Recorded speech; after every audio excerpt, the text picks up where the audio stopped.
Tributes are being paid to the former Liberal Democrat leader Paddy Ashdown following his death at the age of 77.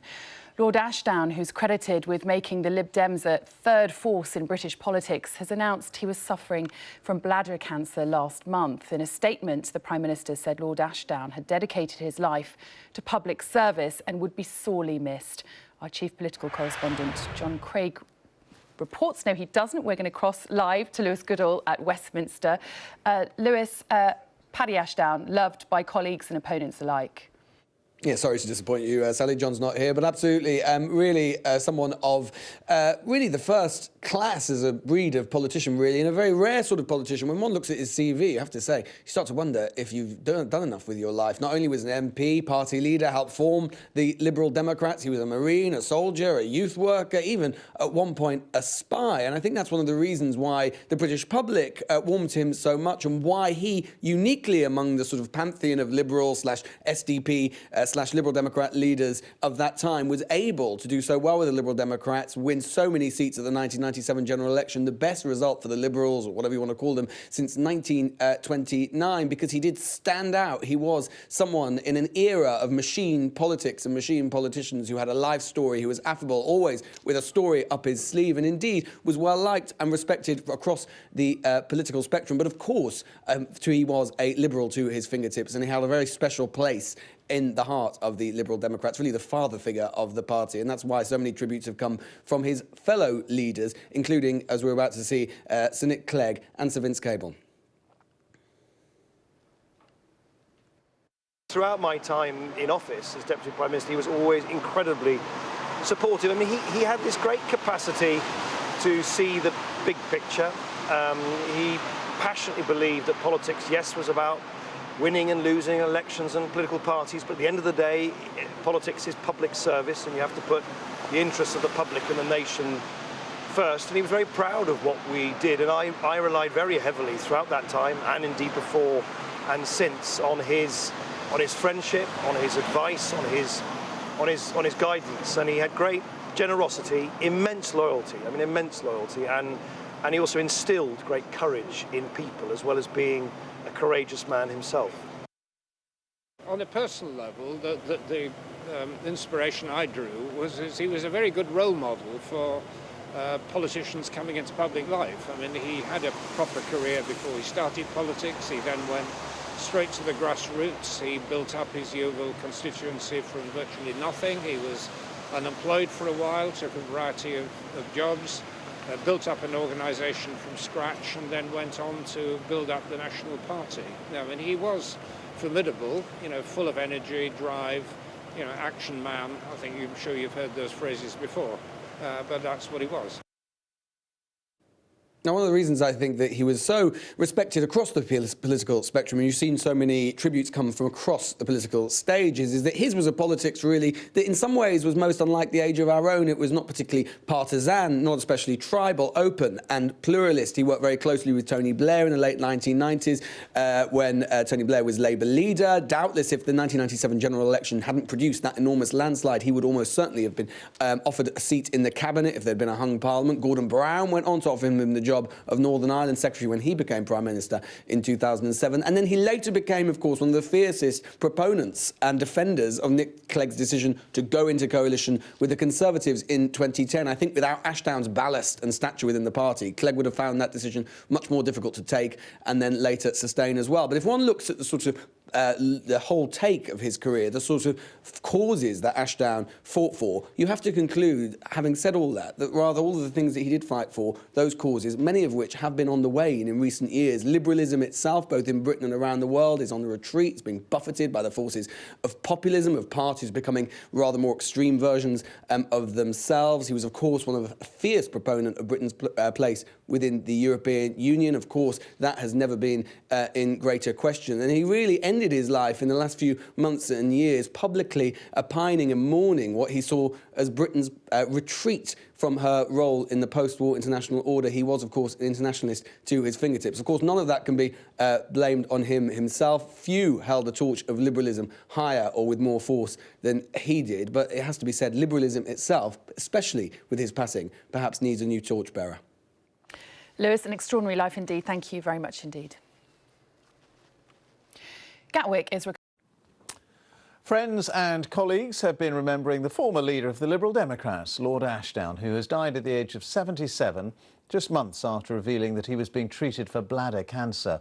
He led the Lib Dems for more than a decade, from 1988 to 99, and is credited with making the party a significant third force in British politics. Vicky Young looks back now at his life. This is how most people will remember Paddy Ashdown, the action man, the party leader with the least affection for Westminster. Long before he fired his first political salvos, he was a military man. A Marine, he saw active service in Borneo and Malaya. After a period as a diplomat and some time on the dole, Paddy Ashdown got involved with the Liberals, elected MP for Yeovil in 1983. Later, in 1988, after the painful merger with the SDP that formed the Liberal Democrats, he became leader. I say to the millions out there who are concerned about poverty and about unemployment, come and join us. The party was at rock bottom in the polls and financially crippled. Paddy Ashdown built it up again, but at some cost to his home life. He admitted an affair with his former secretary, Tricia Howard. What Paddy said stands. He's made a statement already, and I was perfectly well aware of what he was going to say. Fears that his party's poll rating would suffer were unfounded, and in 1997 he guided it to its greatest election achievement since the 20s, doubling the number of Lib Dem MPs. Charles Kennedy is duly elected. Paddy Ashdown resigned the leadership in 1999, handing the baton on to Charles Kennedy and retiring from the House of Commons 2 years later. He spent time in Bosnia at some personal risk at the height of the war there. And in 2002 became the High Representative in Bosnia and Herzegovina. But he wasn't done with Westminster politics. In 2015, after the Lib Dems had spent 5 years in coalition with the Conservatives, Lord Ashdown returned to chair the party's general election campaign. And we are saying the Conservatives are the largest party. Famously disputing the exit poll's prediction of a dire result. If this exit poll is right, Andrew, I will publicly eat my hat on your proposal. This Andrew, is a hat. You are so predictable, aren't you? I just knew you'd do it. I wanted to get a bigger one. He inspired respect for his constant ideas and enthusiasm, and his efforts to build the Liberal Democrats into a force in national politics.